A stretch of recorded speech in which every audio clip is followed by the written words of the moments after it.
It is time for the Downright Annoyed with Comic Man Andy. And let's bring this in a new fashion.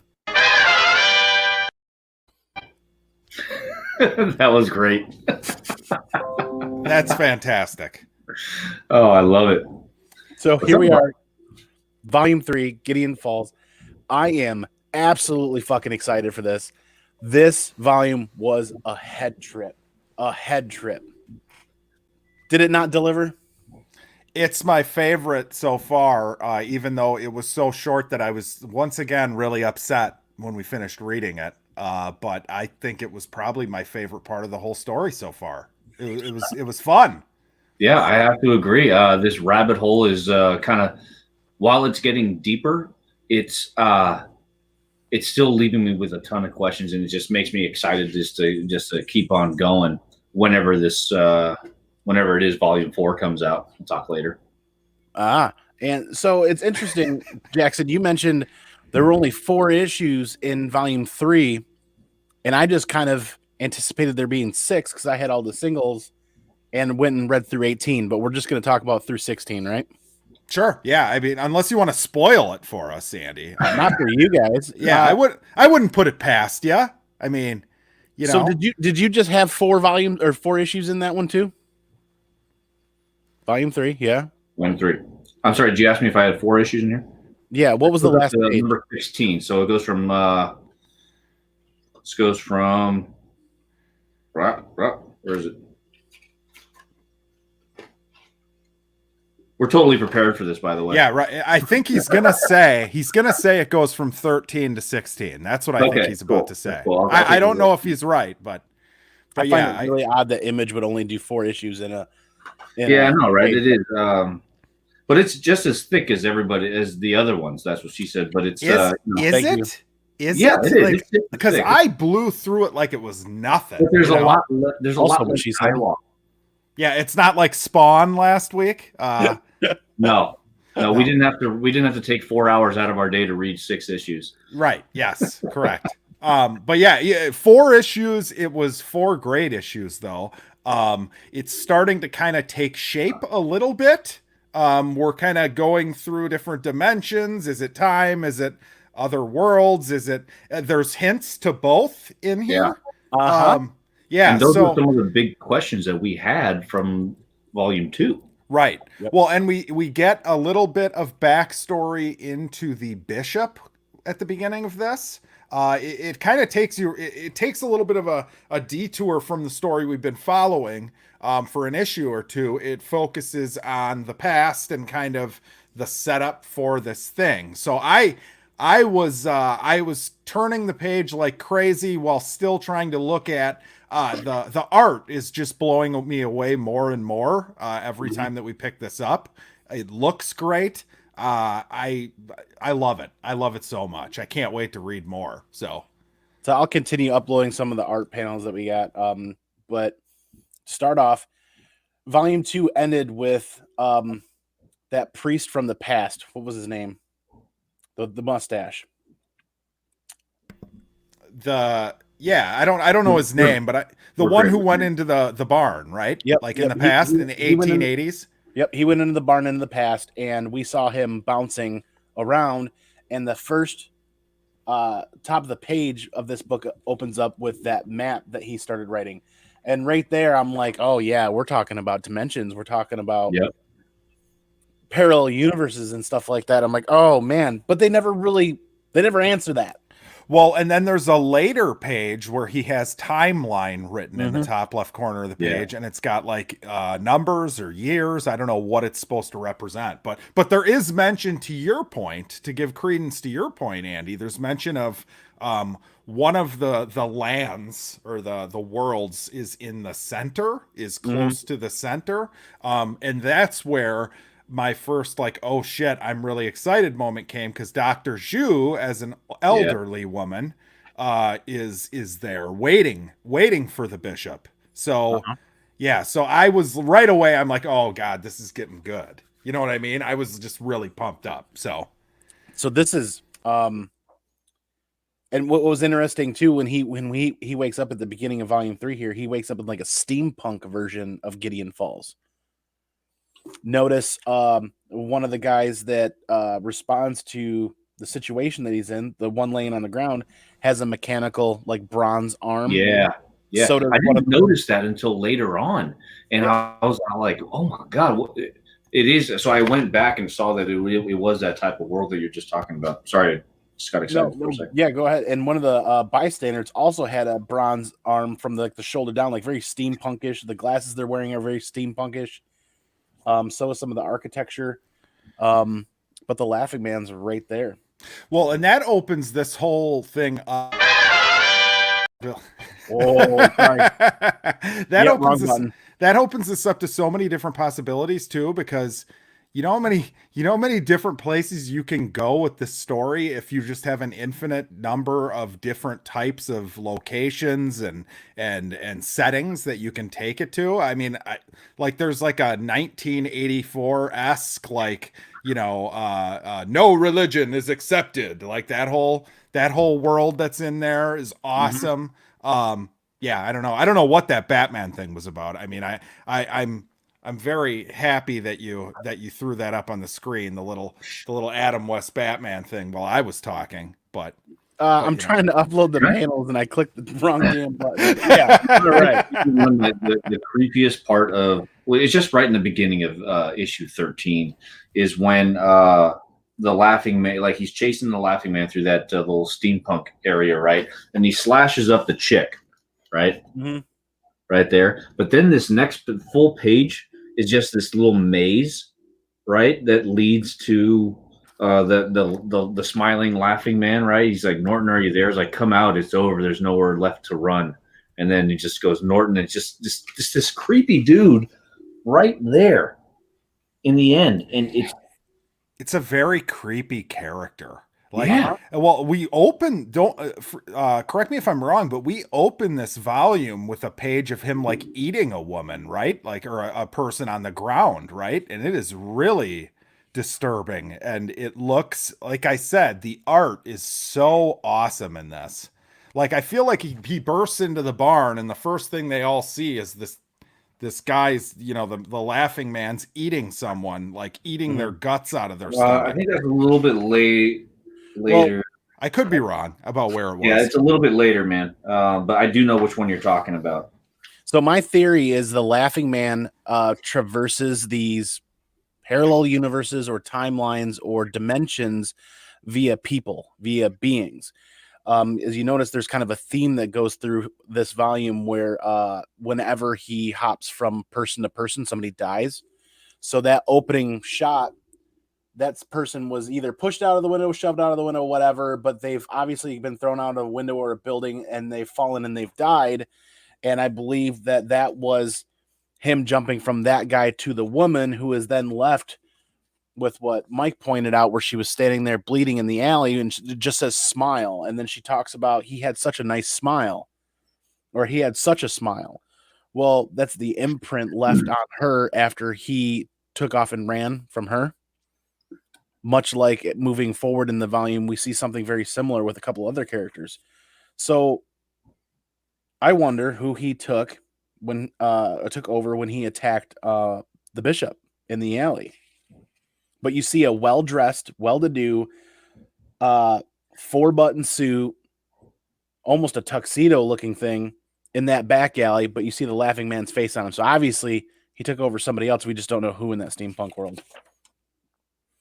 And then that leads into that very important part about the center, that two-page scene with them being at the center of that world at that moment, with that happening. And like you guys said, the art absolutely makes this story. I mean, it's an extremely well-written story, but if it wasn't this art and this style, how would it flow? How would it be delivered? How would it be received? And that really speaks to this whole story. I mean, the way that the chemistry that Sorrentino has with Lemire, right, in showing everything. You know what we haven't done, Andy? The chat. We haven't gone into the chat because John has some awesome hashtags for you that he thinks you're ignoring them. Well, I was, because much like the Wednesday show, John ignores me and kicks me off stage, so I'm frequently downright annoyed with Andy. Yeah. I love you, Uncle John. So can I share this page quick? Just Oh, yeah. Let me. So this is the one I was talking about because I want to give everybody an idea of what I was actually. This was probably my favorite panel in the whole thing. Yeah. That is it's right when I believe before he even goes into the other worlds. So this is the end of volume 2 then. If that's how, do they start it with in here? What was that, Sometime. Mike? I think it was in volume 3. I don't think it was in. It was 2. like it was before they even. So like the book starts with like 5 like pages before it even throws like Gideon Falls on a page. Right, yeah. You know what I mean? Right. And as soon as I saw that, I'm like, okay, like this character has been creepy enough as is. I'm just falling more and more in love with the art because that is such a nasty. I mean, he just looks like a horrible thing. Well, he's just awful. To the next page. I mean, remember we had the theory that the Laughing Man was Norton Sinclair. Yes. Right. I mean, it says on the very next one, he sees all the multi-dimensions, right here. He's like, you're not Norton Sinclair. And then he just goes up and he's just like, I'm the man that smiles in the dark. It's just so freaking creepy. And it just shows all the different dimensions and things like that right there. Different parts, different versions of Gideon Falls. Yeah. Now, what is how do we know how Danny got the name Norton Sinclair when he went? We don't know that, do we? They do go into that in a little bit. Okay. Further on in the volume, but I'll finish up with the chat really quick. John has not read beyond issue 1, and that is a travesty, sir. Whoa. Yep. John, pinkies up, man. And John's just spamming the chat. 1-2 comic book talk is in here. Thanks for hanging out. My mom's in here hanging out. Thank you. Always appreciate it. And even Perry Comics stopped in. He thankfully isn't underneath anybody's desk. He's saying hi. Hopefully you hit 5,000 subs, Perry. You've been killing it. Staying busy, I bet. So yeah, the steampunk world, they read through. He's chasing them through the alley. He's chasing them through the steampunk world, and then they do some sort of a dimensional rift, or the Laughing Man does, and then he winds up in the 1980s Orwellian, if that's even what I'm thinking of, where the police show up and start beating on him because he's wearing a priest collar. Yeah. This is no religion. It's just the state. You know, Gideon Falls, state only, no religion. They beat him, throw him in prison, finds the Laughing Man in there with him, and they go through a whole dialogue. And wow, God, this art. I actually have that panel. That's the first one I pulled when they were in prison, and the Laughing Man basically does his thing and then opens the door for the bishop. What did he wanted to show him what he was all about, right? Go inside. Did you guys get that feeling too? He needs the bishop to go inside so that he can continue to, I guess, go to different worlds or what have you. Do whatever, do the Smiling Man thing. That's what I was thinking as well, because the bishop's a believer. Yeah. Believer in evil. And then he winds up waking up in, I can't even put my thumb on this, on what exactly, it's almost like a third world, like kind of like equator area, hot tropical, and they all are wearing masks, like Norton Sinclair. And it's almost like a cult. They greet him there. They're all wearing masks, and they've been waiting for him, right? Mm-hmm. Yeah, and this is going to be where the story branches out from at its center, I think, is this commune or whatever. because you're introduced to some characters wearing a mask now. Now, why do they wear masks? Is it some sort of a homage to Norton himself or Danny or whatever you want to call him? And by the way, I saw that comment that you just threw up, and that's like that's blowing my mind just thinking about it. By the way. But yeah, you're watching these people. They have the Norton. You're like, huh, what's up with that? And then all of a sudden, Dr. Zhu, I'm assuming it's her, right? It's got to be her, right? It looks just like her. Well, I mean, she says it later on.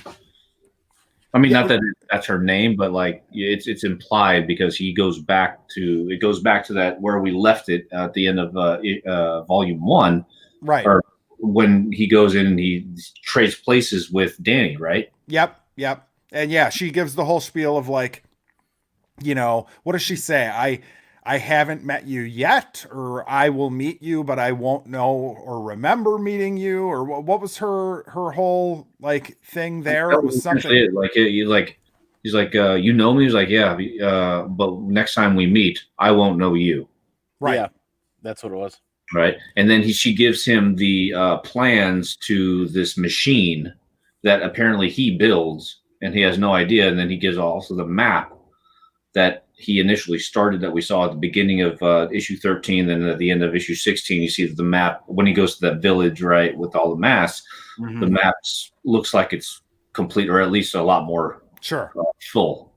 Now, we're under the assumption that the bishop in this story is the same one who's been talking to Father Frank on the phone, correct? Fred. Yep. Yes. Yeah. Frank. Fred. Yes, Fred. Sorry. So this is the bishop from the early 1900s that disappeared? Yeah, like 1886 or whatever. He disappeared for decades, but he showed up decades later, but he didn't age, right? It had only been a short amount of time, and everybody from the town's like, oh yeah, we used to have someone around. The sheriff, because he's been hopping from reality to reality, right? And then he's all like, "What?" He's like, "What do you mean? Well, we had a Father Bishop that disappeared here, but that was 50 years ago, right?" Yeah, I just love it. I think Mike or myself or someone brought this up too. It's very Dark-esque, the show Dark on Netflix. Yes, it's got that same feel as you're reading it, and I just love that shit. Like all the mind-blowing moments. There seems to be one in every issue where it gives you just enough to want more. You know what? That's like that really speaks to the brilliance of both Jeff Lemire and the creators of Dark, because whenever you get into time travel, I feel like you have to really nail it down to the point, because it could get so convoluted and so unappealing so quickly that if you don't do it just right, you're not going to keep the retention of either the reader or the watcher. Yep. And they discuss that in here. So where he traveled to, where he finds this old age Dr. Yu, she states there that time passes much differently there because they're so much closer to, I guess we'll call it a singularity or the center, and time passes much differently. And so when you get home, it'll be decades after you left, and they call it the Pentaculus, I think it is. Which, spoilers, apparently is the name of the next volume. So I'm assuming the next 6 issues are... Okay. Oh, interesting. Well, then he there with them, the machine that he's built and the map, they hand him everything that he handed them on another time or plane. They hand it all back to him and send him on his way. And it literally just rips his mind apart and sends him back to his Gideon Falls. Can you throw that back up? I stared at that for way too long, by the way. Right. I was trying to parse out what this is. It looked like 2 mirrored question marks coming out of his head. Kind of, yeah. And that's his teeth, right? But then it also looks like his ears are on the right. See, I saw like his teeth and in his mouth with like a mustache above it. But then it looks like, because it's so like everything that's happening to him is ripping his mind apart. He can't wrap his brain around it, right? Right, and it into a bunch of million mirrored pieces, kind of thing, like shattering glass. Yeah, and then at the same time, it almost looks like his mouth is like between where his eyes should be. Right. Like it Yeah. really was like giving me like I really had to stare at that panel for a long time to try to make sense of what the hell it was. Well, actually, you know what it looks like? He looks like he's looking up, right? And Yeah. then the question marks are coming out of his eyes because that's what he's seeing, right? Hmm. Maybe. I don't know. It's a head trip. It's It definitely is. a head trip. You know, it's also a trip. Maybe it's just me just getting too excited to read it. I don't know. These little titles that are at the bottom or whatever volume is called. I didn't even know those were on there at all. I just continued reading. Yeah, well, I mean, that'll happen, right? So he wakes up in his Gideon Falls, but he wakes up 50 years later? Yeah. And they're in a what looks like a hospital, and they're describing that, well, hey, we're missing this person from X number of years ago, but it couldn't be you. And the first thing he does is ask for a pencil and a paper, and he starts to build that timeline or that map and build the blueprints for that device and start working. Because you notice he doesn't have any of the stuff he came with him. They say it went to the police department. The cops took it with him. Is this going to be one of those like paradoxes where it's like if he never would have built the thing, it never would have caused the problem in the first place? Right? I wonder. Yeah. I mean, that's where it sounds like it's leading to, right? Yeah. It's like, why can't any of these characters ever just go, wait a minute? Like, you know, so I'm that it's got to be where it's going, right? Yep. And then they jump to what looks like the Vatican or their form of the Vatican or church. And you see Bishop. Now we're back to where we started, the time frame where we started when we started reading this, and we're with the Bishop, and he is grooming himself, getting ready. And the dead giveaway for me was the scars, the mustache, and then the missing eye. Yeah, the fake eye when he pops in the fake eyes. Like, and you know what the crazy thing is I didn't catch that the first time I read this. This was a very fast read, right? Yeah, it's such a cinematic like batch of panels right there. Like I can picture like the music. I can see this as like, okay, we're in season 3 and we're gonna have this episode this is just like a prologue episode, right? You know what I mean? And like watching him, that as an ending of that book, him getting ready and putting on all the stuff, he goes and greets the other it's time, like all that stuff was just so, oh man, it's such a like beautiful piece of art, that whole section, you know? Yeah. So basically the first 2 issues are a fair bit of backstory about the Bishop, right? Because then when we move to this time, it says, "Gentlemen, you are my eyes, my fists." He's putting his 5 together, right? And then he says that Wilfred has gone off the grid. Well, didn't we leave a portion of volume 2? That's when Norton and Father Fred flipped. Yeah, that was the end of 2. Yeah, the end of 2 they flipped. So now the Bishop has realized that he's gone off the grid, and they got to go find him, right? Yep. So that's what he's doing. He's putting together his team of 5, and I don't know if he considers these the Plowmen or. But he does. He says they're like the priest, and then there's 4 other names that they called him. But that is that panel right there. Where that's exactly what I was going to go look for. It's so awesome. Oh my god, man! And they're almost like thugs. They're going to go out and do their thing, right? Yep, right. Clearly, they have been. They're kind of his acolytes, right? I mean, they know his. They know his plan to some degree, at least. You know, it's funny too because they kind of set up the Bishop as like a nefarious character who you weren't sure was a good guy, but I guess at this point you have to think he's trying to do the right thing, right? Yeah. I mean, so. Well, we didn't know the whole first 2 volumes that we didn't know that the Bishop was the father that had gone missing that entire time. So we just thought, right. He was this nefarious character, like you're saying, like just doing. For all we knew, he was the laughing man. Yes, correct. Or he's that the evil entity always has some real world bad guy that's trying to help him along, you know. And we really haven't been introduced to that yet, if that's going to be a thing. But yeah, you would think at some point this laughing man is going to corrupt someone, right? not just by taking them over. So that would be something I would expect to happen. So if one of you guys can walk us through this next issue, it's got some pretty important stuff that I'm wondering if you guys picked up as well. Oh, look at us. We're battling. We're battling. Which one was the next one? Can you give me just get me rolling here? Issue 15 that opens up with Father Fred realizing that he's in the Gideon Falls dump, but not his Gideon Falls dump. Yes. Dr. Hughes right there at the fence. Yeah, so this one kind of took me for a loop because so it's hard to just talk about this one. I feel like you kind of have to talk about 15 and 16 as a pair. Let's do it.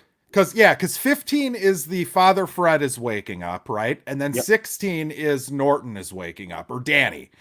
So both of them wake up and they don't remember where they are, or who they are, really. But it doesn't take that long for them to kind of start to piece things together. Like they're familiar with certain things and they don't really know why.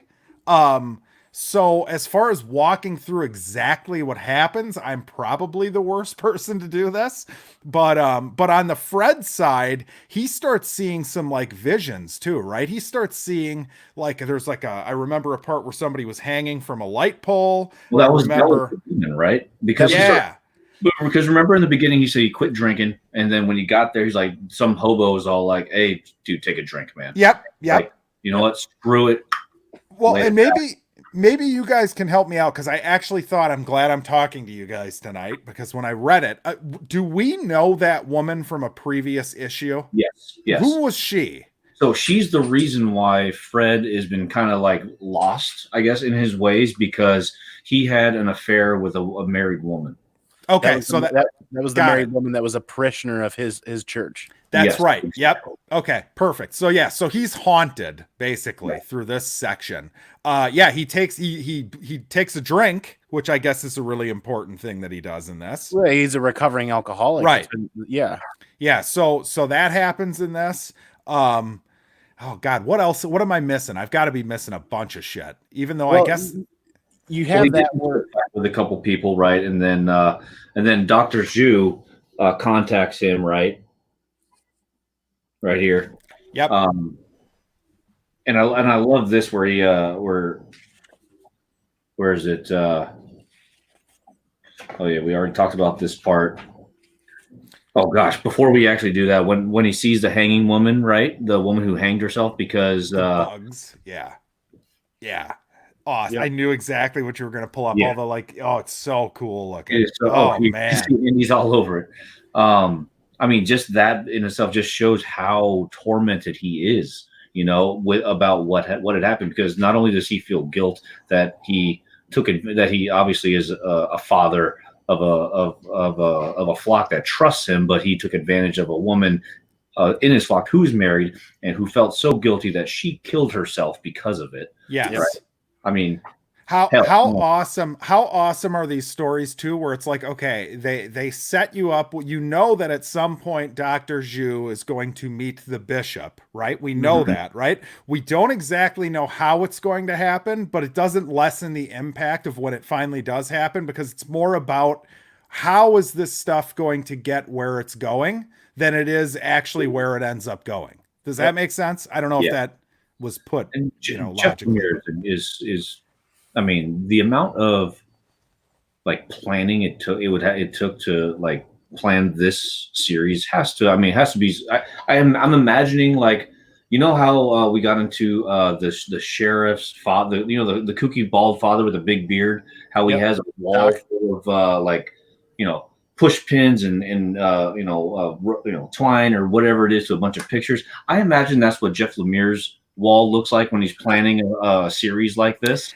You know what I mean? That's a good point. Like, does he have this story told like in chronological order at the beginning, and then he just says, okay, how can I mix this up and make it interesting? Does he just kind of go all over the place as he goes? That's a good question. This story is actually the second, possibly third iteration of this story. Jeff Lemire talks about in one of his other books, in the back when you're reading it, that he actually developed this while he was working he had a part-time job or something like that, and he developed it as he was working, and him and his wife actually printed this into an ash can and sold it. There's an ash can of this somewhere with very different looking art, but it's the same basic concept and same basic story essentially that they're out there somewhere. We got to find it. I got to have a copy of that. Yeah, for sure. Yeah, put on your mask like Norton and go search through the rubble and find it. Yep. Yeah. There's two important panels this issue, though, that I think got skipped over very quickly because of how fast this book reads. It's And that's Dr. Zhu, where essentially she becomes Norton. yes, Yep. exactly. She goes back to his apartment, realizes he's not there, and she doesn't become Norton isn't really a good phrase. She picks up that mantle and becomes a full-fledged believer beyond what she had already started to believe. Because let's face it, she wouldn't have seen the Laughing Man if she didn't believe it in volume 1, right? Yeah. She I mean, honestly, I'm a little surprised that they didn't drag out her kind of coming around longer. I feel like a lesser story would have done that. It's kind of the stock thing to do is let's make this arc where we have this character who follows him around for 15 issues and doesn't believe it no matter how many times she sees it. But no, I mean, to her credit, it doesn't take her long to come around, but it is awesome the imagery of her going back and like now she looks like the paranoid one. You know what I mean? Like everything about the way she's drawn, it's just I mean, I'm fawning over this now. Yep. But She goes to the map, checks out the last markings that Norton left, goes into his N95 mask box and pulls out a mask and takes on that mantle and sits down. And I vaguely remember a panel very similar to Norton sitting on a bedside wearing a mask, something very similar to this. I want to say right away at the beginning of when we first meet him, I almost want to say that was one of the first like things we saw was him in his apartment sitting on his bed. Yep. So let's face it, she's one of the five. The five that they try to put together, she's one of the five. The priest, I think there's like a visionary or something like that. Yeah. Yep. But so Norton or Danny, her, and Father Fred are three of the five that we know about for sure as we continue to go forward. And then that's when we go to Father Fred's drunken vision where he's traveling. And in his mind, he goes back to his lover from his parish and he has to relive that whole ordeal. And it's the Laughing Man making him relive it where she hangs herself again. So just to kind of go back real quick, we talked about the five that they call the Penticulus, the madman, the soldier, the sinner, the doctor, and the father. Ooh. Right. So there's the father, the doctor. The doctor is obviously Zhu, right? Yep. The father is going to be Danny and the sheriff's dad, the Don. Exactly. The madman, I think, is the laughing dude. Yeah. I think the soldier, I don't know who that is, and the sinner, I don't know who that is. Well, hold on. The sinner has to be the Father Fred, maybe. Right. I mean, this is where, it probably seems really obvious, but we don't know that it's obvious. No, we don't know either. Yeah, like the father could be the father as in the dad of Danny and the sister, or it could be the father as in Father Fred, right? This is true. So for a lot of these people, I mean, the titles could be interchangeable. Right. Exactly. Wow. So, yeah. So I think that they're just setting us up to like a pins to be knocked over. You know what I mean? This is really why we're downright annoyed with Comic Man Andy for introducing this. So. Yeah, he introduces too much good stuff, and I'm downright annoyed with him. Yeah, right. Yeah, that title came out pretty good. I am totally sold and sucked in on this world and this story. I'm glad it's an ongoing series and not a mini series, and it's not. They don't have any plans to end it. Hopefully they come back guns a-blazing. But yeah, we see her give up her phone and everything. She answers it from her assistant and just at some point just dumps her phone in the garbage. And then she returns to the garbage like Norton looking for his collar. She finds Father Fred's collar. Yeah. I have a question for you before we hop into the next issue on what you just said, because that would be my concern you have way more experience reading long-winded arcs and everything in comic books, but we talked about how hard it is to make time travel when it not be convoluted, right? Mm. Is there a fear that you drag this on too long and it just naturally ends up that way, right? Yeah. I mean, like, because I'm actually thinking about, again, I hate to be a broken record, but Dark, like, next season's the last season. We know that. So, like, But doesn't knowing that there's an end make it like almost more special in a sense? Like they're not going to just draw it out for the sake of money or whatever. You know what I mean? Like the writer or the director of Dark or whatever, they have a vision, they have a story that they want to fulfill and tell. Right. And that's why I'm saying with this, is there any concern that something like this would get dragged on too long and it ends up kind of being diluted, if that makes I don't sense? think so, because Jeff Lemire's been working on this story in his head and his heart for so long that I think he may have written the end before he ever finished the middle. That's what I hope, because I just think about, I read over 100 something issues of like The Walking Dead, for instance, and I just got to a point where I was just like, this is just pointless. And then it happened with the show too. And like, I've seen interviews with, was it Kirkman that wrote The Walking Dead? I've seen interviews with him where he actually literally talks about how his dream for the book was something that could just keep going forever. And I have no interest in that. You know what I mean? That's just not my, I mean, I think that kind of speaks to, I mean, just me personally, because as much as I do love, comic books in the superhero genre, like X-Men or Superman or Batman or whatever, those are, I mean, they've been going on for 100 years, right? And obviously not 100, but like hundreds and hundreds of issues, thousands of issues. It's something going into the indie comics. It's something different where, okay, you're going to get one story and that's it, right? I mean, there's not going to be a second, a third, or a fourth just for the sake of it. You know what I mean? Yeah, there's so much value in that. Yeah. Sometimes having an end makes the middle and everything else just that much more valuable. I think the end is key to a total, overlook of the series. Right. I mean, Which is funny. You have a bunch of sub series, like, there's the Punisher sub series where they have a bunch of different like story arcs within one series written by different people and things like that, because it's an interesting character. But I think there's something to be said about having just a single story. Well, and I think that's why I gravitate so much to like I love all the superhero stuff, but most of the superhero stuff I've read is like graphic novels where, like All-Star Superman. Like there's not, it's one single story, and then last week we talked about the polar opposite, which is Spawn, which we're over 300 issues on, right? Yeah. So, I guess there's probably value to both, but Solo Wookiee. It's like, what's your favorite food? Like it's going to be different for everybody, right? You know what I mean? Some people love it. Some people they see more value in. Look at the way they build some of these ongoing, forever lasting, like Spawn.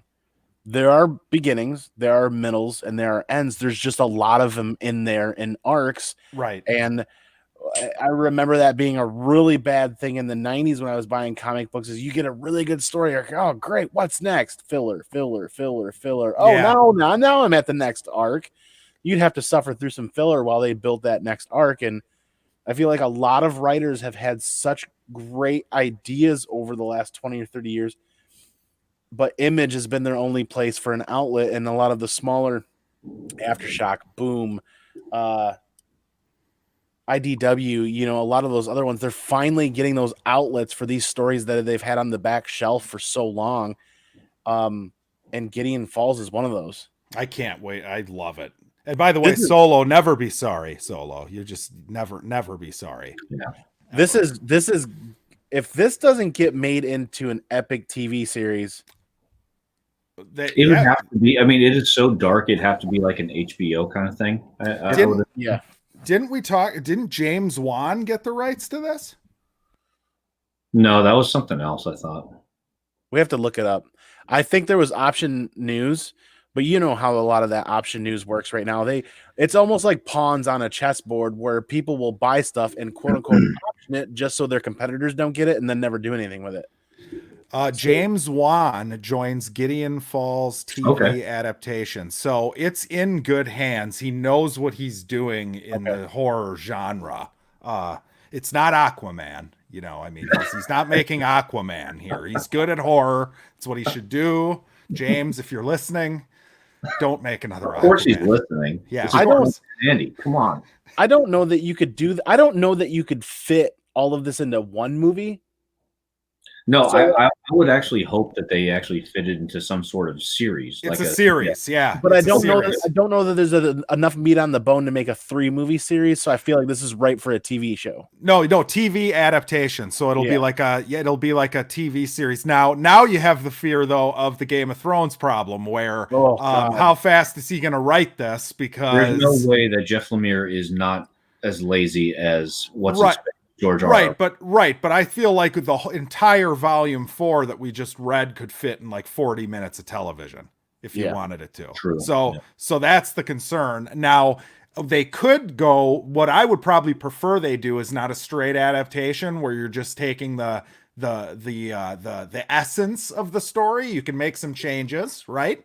You make it a little more palatable for kind of a TV type situation. Maybe you can drag some things out longer.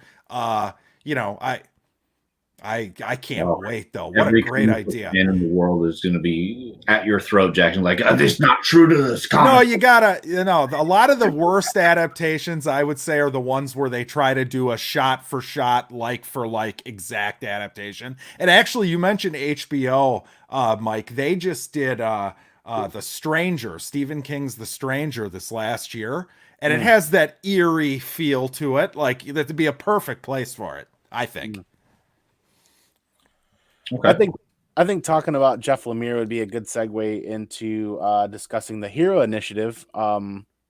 Creators like Jeff Lemire and a lot of other creators have donated some of their time and some of their resources to the Hero Initiative for auctions, for live classes, panels. It's something you can go to heroinitiatives.org or heroinitiative.org and go to their merchandise shop, and you can actually make a small donation to be on a panel for one of these. And they actually have something really big in the works. And if you guys don't mind that I play this bumper, this clip from what they have planning, they are planning. Incredible, and it's a very great charity, and it should be shown as often as possible. They are planning a 24-hour comic book, is my understanding. They are going to create a comic book in 24 hours from multiple different artists and writers, and it sounds like they're going to team pairs up to write and draw page by page over the course of 24 hours. So here, we got this quick little bumper we can play for that right now. Hello, everyone. I'm Christian Gossett, speaking to you today on behalf of the Hero Initiative, where myself, Jim McLaughlin, Joseph Michael Linsner, and a cavalcade of yet-to-be-announced comic book stars are putting together something really, really awesome that's never been attempted. We're really looking forward to telling you guys more about it, so please stay tuned. As always, everything we do will benefit the great cause that is the Hero Initiative. So it's pretty dope. I hope it's going to be something where it could be like a Guinness Book of World Records thing where they get everybody together and do this massive, epic comic book and put that together. It'd be really cool to see. Thank you. Oh, hey. Hi, Riley. Oh, wave at everybody. I don't know if they can even see me. Oh, they can see you. Oh, we can. By the way, when I first read this comment down there, I thought that was a middle finger. On the, That's what I'm used to getting. But yeah, no, Andy, that is what's cool about that idea too, is like if they all do it in their own little style, you know what I mean? Like it'd be a really rad, different kind of book, I would think, you know? So I mean, the Hero Initiative exists to help comic book artists, writers, and creators in their time of need. So it's a really good cause. All the donations that the Comic Corps receives go to the Hero Initiative. All the super chats go to the Hero Initiative. So yeah, go to heroinitiative.org and check out their shop. And every week they're always putting up new new panels or new reviews. They've done a couple of writing classes, actually, is my understanding, and they sell out pretty quick. It's really cool. We played the bumper. We've got one more issue to talk about. I really don't want this to end. I've been rereading this and getting so excited to talk about this with you guys tonight, because this is probably like the biggest couple of bomb drops in the series were in these 4, 5, 6 issues here. And it takes like 4 or 5 minutes to read. I know. Yeah, it really kills me. I feel like Andy went through and he curated the most wonderful but miserable selections for us. They're great, but gosh, when it ended, I hit the little, because I'm reading it digital, and I hit the button. I'm like, all right, next issue. Oh, yay! Once again, annoyed with comic. Yeah, well, at least my favorite character didn't get killed in the last 10 pages again. That was Yet. How do you know what timeline you're reading? I'm kidding. I don't know. Holy StreamYard lag tonight. We're a solid like half a minute. Yeah, the Norton emoji with the mask over his face. Nice. Thank you. That's pretty good. Thank you, Comic Explain, for hanging out. You picked a very timely book too, because we do get. I mean, it's the time of the Norton mask. I mean, should we just call it the Norton mask? Oh, by the way, you just lost, Andy. You just combed your beard. Oh yeah. I wasn't supposed to do that. But no, go ahead. Sorry. I guess I know what kind of cosplay I'm going to do when the first con comes back. Oh yeah. Everyone shows up as Norton. It's like the Joker after the Dark Knight came out. Mask is going to be perfect. Yeah. That's an easy one too. Yeah. So you want to dig into this last chapter 16? Yeah. And the first 4 pages of this are actually pretty important, in my opinion. Yes. Go right ahead, Mike. Okay, so I mean, it's a flashback of Clara and Danny, hanging out in as a child. They're climbing trees. They're not supposed to. He's too young to be climbing trees. But the whole point of this is that she's supposed to be looking out for her brother, right?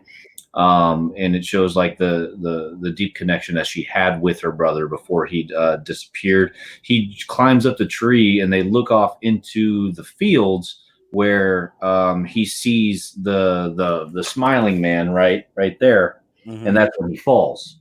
He freaks out and falls. See, you got that. Freaks out and falls. And as he's like, when he falls and kind of like, either gets a concussion or whatnot, he gets that vision of the black barn, right? The very next page right there. She rushes to bring him home to Pops, right? Who's the dad. He's not as crazy looking. He's just a ginger looking kind of pop, right? But his injuries are so severe, he takes him into his study where he has like this med kit or whatever. But as soon as he walks in, like, hey, I thought we're not supposed to going. I thought we're not supposed to come in here. Dad's like, no, but my old medical bag is in here. But as soon as she walks in, she's like he's asking her questions like, why'd you let him climb? She's like, I have no idea. But she's just so amazed as to everything. It kind of shows the history as to what he's been doing in his spare time, right? Researching the black barn, researching everything, and then the son is right there, like looking, and he sees a drawing of the black barn, and then freaks the hell out, like right here, right.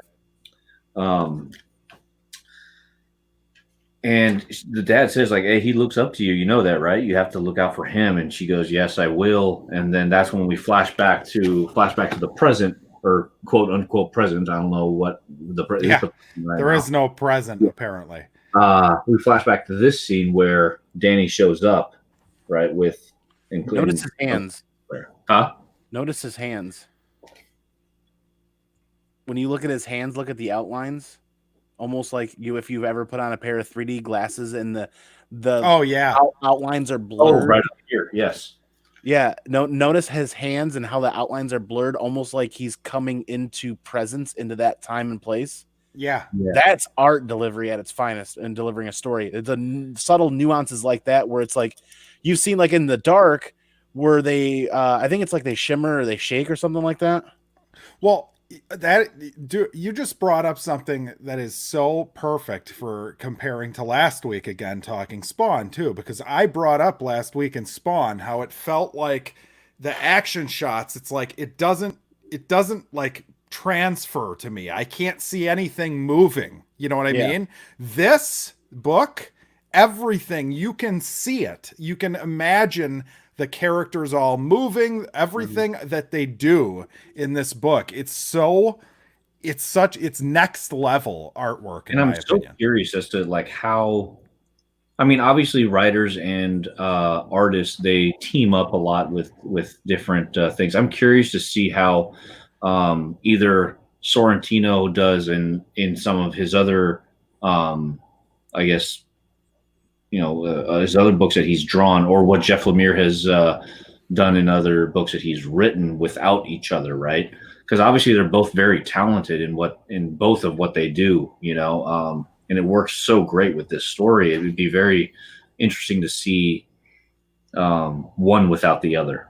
To me, yeah, it would. And those two panels deliver a very important part that I speculated on in the first volume, in the first show that we did with this, was where he hits his face on the tree. Yep. Oh yeah, that's right. That's what creates his scar underneath the mask that we never get to see until the end of volume 1, beginning of volume 2.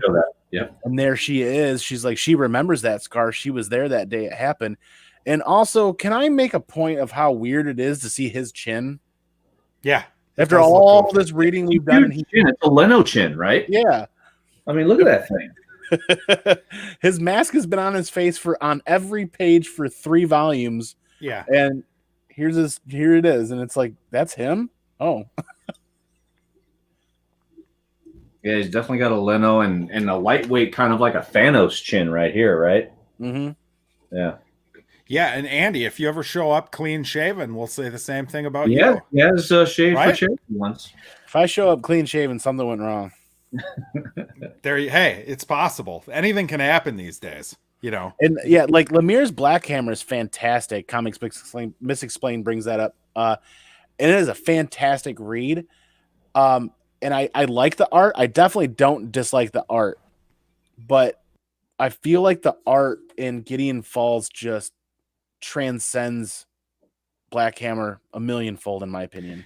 And you said you did, when you first read Gideon Falls, you weren't sure about the art, right? Yeah, Andy. Yeah, I wasn't sure about it at first because it was a little gritty. It was a little, it lacks an essence of refinement that I look for a lot of times in comic book. But it being unrefined builds the world and builds the story. Well, and it's it looks like it feels, if that makes sense. Yeah. And we can move on without dwelling on the same 2 pages forever. So, we could just dwell on the 2 pages for another 10 or 15 minutes. I don't want to end it. I don't want to end this. Well, Clara is trying to, as we are moving forward, she is trying to get him reacquainted with her. Like he's still not, he doesn't have his memory from back then, right? He gets to the point where he's like, hey, stop calling me Danny, call me Norton, that's my name, kind of thing, right? Takes her to the house, shows them like an old book, shows him, and then she shows him Dad's old study, right? He opens the door and he sees this. Oh yeah, I got that up for you. You got it? He sees this crazy monstrosity of a crazy person's room, right? And I would almost seem like, it would almost, that's like home to him, because that's like, he's kind of crazy too with with his old apartment, and seeing that he's kind of following in his dad's footsteps, in the sense that that's not only part of him, but also he's taking it just a step further. Yeah, and notice, we're talking about a room, 4 walls, ceiling, a floor, square, essentially, or rectangle. Yet the way it's delivered in the story is very like a lens. You're looking through like a ball, like a crystal ball of some sort, right? Almost like his time in life is so distorted that he can't see that it's just a room. You know what I mean? Like he sees so much more than just that room there. Oh, and then he remembers the barn, and then he vomits. Yep. Yeah. Yep. He remembers the barn from when he was a kid. He remembers being in that room after getting injured, falling from the tree, and remembers that picture of the barn. I got a question, something that popped into my head when this happened. Did you notice how he, unless I missed it, did he instinctively know where the toilet was? Hot damn. Yeah, I guess so. I mean, it's like an old repressed memory. He ran straight for that toilet. Because look, if you see it right here, like he sees the barn, pushes her away, runs out the room, and then goes straight to the toilet. Yep. Yeah. And then it's that reptilian brain, man. It remembers. Yeah. The next page, he's kind of recovering from his throw up, and then in the window of the what do you call it, the bathroom. I wish I would have grabbed that panel, dude. That's one of those like that character mirror, because he smashes the mirror. So here's a really good point. Go back to that panel really quick. Notice what the Laughing Man is wearing, and it is the exact same suit as the Laughing Man in the steampunk world. Yep. There you go. So if there's one constant throughout all these realities, it's the whatever the Laughing Man is wearing, I guess, or because I guess he's the same in all realities, maybe. No. We'd have to go back and compare Volume 1 and Volume 2 as he kind of bounces from a universe or time. But I just know that he's wearing that same. I can't. Oh man, I read 2 issues ahead of you guys, and I can't say much more. That character was just meant to be on a badass tattoo. Like if I was one of those guys that had the balls to just go get like some, nasty badass tattoo, that face, that Laughing Man face is just awesome. Well, I've been known to make some bad decisions, so if I ever do, I'll make sure you're the first to know. Well, it's like you don't want to do that, and then you get to a point in the story where it's like, oh, but actually he, it's like you'd want to know how it all ended before you made a commitment. You would hope, right? Right. Like you see people who got all those Transformers tattoos after the first movie, and then as the movies got shittier and shittier, it just became more and more. Yeah, that's true, actually. Right. But that's not going to happen here. That's not going to happen. Better not. It's not going to. So he throws up, and then he's like, he takes. Oh, so it is mirror that he does, because remember when like after she consoles him after he breaks the mirror, if you look at all the little pieces of mirror, it's all the Laughing Man in there. Yep. That was creepy as hell to me. It's like you can't escape them. Mirrors are like his way of, because when you look at a mirror, it's like looking into whole nother world, right? Like a parallel world. Well, you think you're onto something there, because the Volume 3 opens up with a shattered window, which could have a reflection in it. Know what it is. It's hard to tell. Yeah. But then the trippiest part of me obviously comes right at the very end when they visit Pops, right? In the who had a heart attack. So awesome. And then it's like everything's going to be okay, but then he opens his eyes and he says, like, "You're home now. Welcome. You are with me now." And this creepy freaking thing. Like, I like, what does that represent right there? The outline of him crying on the bed. What is that? That's a whole nother deep level right there. Right?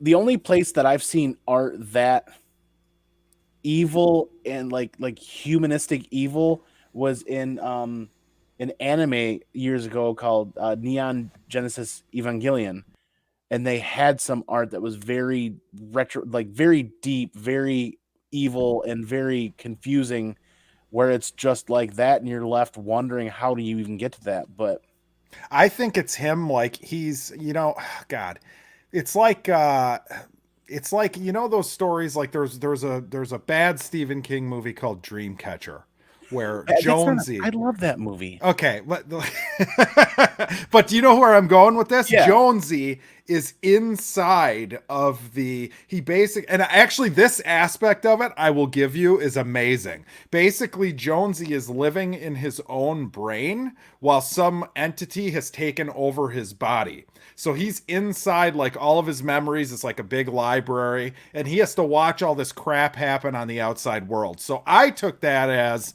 he's in there crying like there's nothing he can do. And you're seeing the bed and the kids by the bed, and he's watching the world fold outside of where he is. Yeah. That's how I saw that. I just tripped out just now because remember we talked about the 5 and how one's the doctor or whatever. Mm-hmm. What does the Laughing Man call him? He calls him, "I want to leave too, doctor." He calls the dad the doctor. Mm-hmm. Right. Well, think about it this way: the 5 are like the 5 fallen too. You've got the fallen priest, you've got the fallen doctor. What if they're almost like fallen angels? 5 fallen angels, kind of a thing. Sorry, change up. I apologize for that. But anyways, I mean, it's clear that the Laughing Man had thought that he wanted somebody else, but he's like, "Hey, you know what? No, it's you." He thought it was the boy, but no, it's you. You're going to lead me to my doorway and his way out. It almost seems like he's trapped as well, and he wants to get out. Maybe he's trapped in the barn or in the mirror or in the mind, but he wants out into the real world. Yes, completely. Yes, that's it sure as shit seems like he did. Oh, here you go. Yeah, I got that for you. Yeah, put that up. It's creepy. God, that's such a creepy. That final smile is so creepy because it's just close enough to the image above it where it's like, oh yeah, you know what I mean? Yep. And I like how they end every issue with a black page that just says Gideon Falls in gray on it. Like awesome. Yeah. So another one. But Jackson, you had some news about Volume 4 that we talked about. Yeah, so apparently, I mean, obviously all the single issues are out, but June 17th, Volume 4 comes out. So, well, I mean, I obviously... Cool I actually have, I mean, that ends on issue 16. I have all issues up through 21. Yep, so they did end at 21. I wasn't sure if they were... Yeah, I have all the issues. Okay, because so do I then. Every time I find something that I really like, I must get all the issues now. In near mint. So how much money have I cost you so far? Let's just say that when I come visit y'all, you're buying dinner, man. Okay. I will accept that. But no, I mean, this has been the first 3 volumes have been a great ride. I mean, while I enjoyed Saga so much, this is an enjoyment of equal. This is a series of equal enjoyment, just different enjoyment, right? This different a different genre, right? So I might have more breaking news based on this conversation, because not only does Volume 4 drop on June 17th, but Gideon Falls issue number 22 drops on June 17th. That's a month away. Well. So yeah, well. I mean, I don't know. We were going to do a issue by issue Saga discussion, but we might have to discuss doing an issue by issue Gideon Falls. Well, you know what we can do? Maybe, we can do an issue by issue Gideon Falls, but once Saga starts coming out as well, that could be like a joint episode where we discuss the next issue of Gideon Falls and Saga all in one episode. Well, I mean, watch them fall on opposite months. Wait. Well, we'll just save them until they're together. It's like a monthly recap show at the end of each month where you discuss all the new, because this isn't going to cause any problems. I'm sure there's nothing else that we're going to get into reading over the course of this show. There's no way there's anything else coming. I don't know what Mike's planning right now in that devious little head of his. I do have a devious little mind right now, and I have 2 books here that. How many people do we have in the chat right now, Andy? 5. at the moment. There's a lot of live auctions going on and a lot of other great content tonight. So for the folks that are in the chat right now, I have 2 books that I cannot decide. And I'm going to let the chat decide right now. So we mentioned, we talked about what it would be like if Lemire did not have Sorrentino as their as the artist. I have a book here that I have not. Both these I haven't read yet. Sorry, I'm boring you, Andy. No. I'll get to the point, I promise. So I have Jeff Lemire's Sentient here. Thank you. I've delayed buying that for my LCS for months and months and months, and I've always wondered if it's good. Okay, so I have this as well. So this is option 1. And then I also have, by the way, this is such a weird size. So look at this. I mean, it's just like that much bigger, you know? It's weird. It's like a prestige format. There's like a box set available of that Sentient. Yeah, it looks interesting. So this is about welcome to the USS Montgomery. When a separatist attack kills every adult on board a colony ship in deep space, it is up to Valerie, the onboard artificial intelligence, to help the ship's children survive. But as they are pursued by dangerous forces, can Valerie become more than what she was programmed to be, a savior to these children? That's the premise of this book. Now, I have that, and I also have, we talked about Stephen King earlier today. I have a book here that's written by 2 people, Stephen King and Scott Snyder. They teamed up to make this one. And what's great is that both these books are just 1 volume and there's nothing else. Okay. So I have American Vampire. Oh. Here. I've read the first like 3 to 6 pages, I think it is. I can't remember what it was, but I really do like this, and I wanted to stop just in case somebody here wanted to read this instead. I got to tell you, I can tell that you would dig that just from the art at the top there with the Western looking. Yep. 100%. Oh yeah. I love. That's why I bought this. I saw this. I didn't even know who wrote it or who drew it. I saw this and I picked it up, and then I looked at it like, oh damn, Snyder and King. Wow, I didn't even know Stephen King had ever written anything, been a part of any type of graphic novel. So I was really excited to dig into this. So I will allow the chat to decide my choice right here. Well, you got 4 watching, so you could end up with a tie. Well, then at that point, okay. Oh, American Vampire is coming back as well. Well, that just put a hole in my logic there. Add it to the list of the monthly recap episodes. Yeah. What would you guys rather watch, American Vampire or Sentient?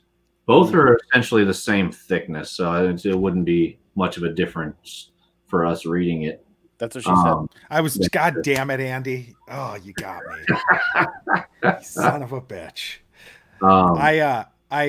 Andy, by the way, I'm waiting on, while we're waiting for these votes, where's the dad joke this week? Yeah, let's hear a dad joke. You gotta have one. I don't have a whole lot of dad jokes because I've really kind of been focusing on my life and my health, and I've been trying to make better choices.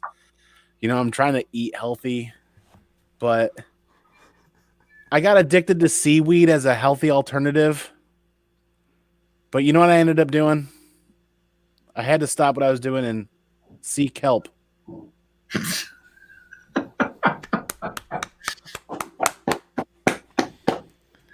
Oh, there's joke. There's nothing in the joke. It's all about the delivery. It looks to me like Sentient is winning. Sentient it is. All right, we're gonna do Sentient then. All right, boom. That's what we're gonna do. That's my choice, Sentient. Will this be on whose channel? Will this be on? Well, it's actually your volume. So wouldn't you be next? Okay. All right. It'll be mine then. All right. Cool. So, I'm excited because it's on the shelf at my LCS. I don't have to buy it digitally. I can get an actual copy and read it. Cool. Sounds good. Jackson, you gotta go buy this. Don't worry. I'll figure it out. All right. Figure it out. Oh, Sentient, man. Awesome. Otherwise, what I'll do is I'll just put like a cardboard cutout of myself on the show next week, and I'll probably have the same amount of input, so I'll just put that in front of the camera, and then I can relax, eat popcorn, do whatever I want over there. Just say your horse is sick or dying. There you go. Yeah. Oh, good. Cool. Awesome. Well, there That it was is. that was the fastest hour of my life ever. It was quick. Yeah. I looked up at the time just a second ago. I'm like, wow, it's been an hour. It felt like 30, maybe 40 minutes. Yep. So I Well, mean, thank you for having us here. Absolutely. thank you for letting me be a part of this great show. So grades, you guys, for volume 3 specifically, like I know sometimes we talk about grades on movies and a lot of other stuff, but after the first 2 volumes rolling into volume 3, I'm very curious on what you guys think on how this is held up in comparison to the other 2. Yes. Okay, I'll take that as a grade. It's an A. Oh, it was- It's an oh. A. No, it's absolutely. I thought I was waiting for Jackson to talk. No, I was just saying yes, it has held No, up. it's fantastic. absolutely. It just keeps getting better so far, man. It's It does. I mean, I'm still. My mind is just every time I turn the page, my mind just trips out. And like I said, this was such a quick read because there's so much more storytelling in the artwork than there is in the dialogue. Yeah. That I mean, while it was a quick read, it's almost. Actually, I almost felt like they're getting. Without so much dialogue, it's almost detrimental to reading it in that form because you kind of whip through it, right? And as we go back, you start seeing little things like, oh, shit, I forgot about that. You know, I didn't take the time to actually look at it so much. Okay. I can't wait to read that. Yeah, I'm looking forward to that as well. The Joker Killer Smile. I have not read that yet. That's something we'll have to look forward to as well. Okay, cool. I give volume 3 an A+ as well. It's a fast read, like you guys have said. I do tend to enjoy those reads that are a little faster because I will go back for more. I will reread it, and I'm never disappointed rereading a story like that. And every time I go back, I find something new. So I feel like there's the level of rereadability of Gideon Falls right now, volumes 1 through this, are a lot higher than most other books that I've read. Comic books anyways. Plus, you can wake up on Saturday not having started reading it, and you can read it that day, and it's not stressful because you can actually just read it. I was kind of worried today. I was like, my schedule at work's changed a little bit, so I work later in the evenings on the weekends now. And I got home and it's like, oh man, I only got 3 hours. I sat down, I was done in 40 minutes. I was going to say it doesn't even have to take 40 minutes, I don't think. No, not at all. No, it took 40 minutes because I had to stop and do 3 cartoon breaks for the toddler. There you go. Yeah. Can we do one more little Batman twist before we leave? Yeah, we can do that. But while we wrap this up, Jackson, let's start with you, man. Where can everybody find you? You can find me over at boredandannoyed.com. Subscribe to our podcast anywhere where you listen to podcasts. Go make sure you subscribe to our YouTube page because these 2 fellas show up every 3 weeks on there. You'll never know what we'll be reading. But yeah, other than that, not much. Not anywhere else, just everywhere. You know, so Like Gideon Falls. Right. Yes, we exist in multiple times, places, and universes and dimensions. So Cool. All right, Mike, where can everybody find you, man? Downright Nerdy Podcast. That's where you're going to find me. Tomorrow we are going to be doing our episode 60 giveaway episode, and that's I'm changing the time to 4 p.m. Pacific time, 7 p.m. Eastern. For the sole purpose of I was going to do it at like 8 o'clock tonight, but it's just too late for those on the East Coast. So we're going to do it tomorrow at 4 p.m. And it's going to be an open invite if anybody wants to jump in or whatever, but it's going to be a huge, we're going to be giving away a whole bunch of stuff, and we're not going to stop until it's all gone. It's going to be a ton of fun. Then also, you can also find me on Monday. I am on Bruce and Stephanie's channel for Comic Quarantine Madness. It's a tournament style, I guess, like trivia game. It really is trivia. Yeah. It's trivia on movies, TV, and comic books. I somehow made it past the first round, so I'm into the Elite 8, and I'm going up against the overall favorite of the entire tournament, and I'm hoping for a good underdog success story. However, I'm questioning my knowledge for it. But either way, that'll start tomorrow. I'm sorry, what's today? No, Monday at 10 p.m. Eastern, 7 Pacific. Nice. Sweet. And I'm Comic Man Andy. You guys can find me right here on my own channel. You guys can find me on the Comic Core channel with the Monday Night Modern Men show. Sometimes I'm on the Wednesday show as their laugh track, and they can kick me off here and there. And then sometimes I'm on the Friday show as well. But more importantly, I have my own show on Thursday. Andy Given Thursdays. Andy Given Thursday. Yeah. You got something, Mike? No, I was just excited about Andy Given Thursday. Sorry, Tuesday, Thursday. I got to get better at coming up with ideas, but You're also on this show, Andy. And I haven't quite finished yet. And I'm also on the Downright Annoyed with Comic Man Andy, which you guys have been pretty heavily annoyed with Comic Man Andy after these reads. So that's perfect, right? Should each episode that be called whatever it is, whoever it is gets to choose? Like, since I picked Sentient, Downright Annoyed with Mike, and then Downright Annoyed with Jackson, Downright Annoyed with Comic Andy. I don't know. I'm good with any name that you guys want to give this. It's fun, so I don't care what you want to call it, personally. But then I'm on actually Bruce and Stephanie's channel for Tuesday night for that comic quarantine trivia madness. Quite surprised. Comics Altruism, I thought he had me for the first half of that, and I came back with a couple of good questions, and then like the last 2 or 3 questions, neither one of us got them.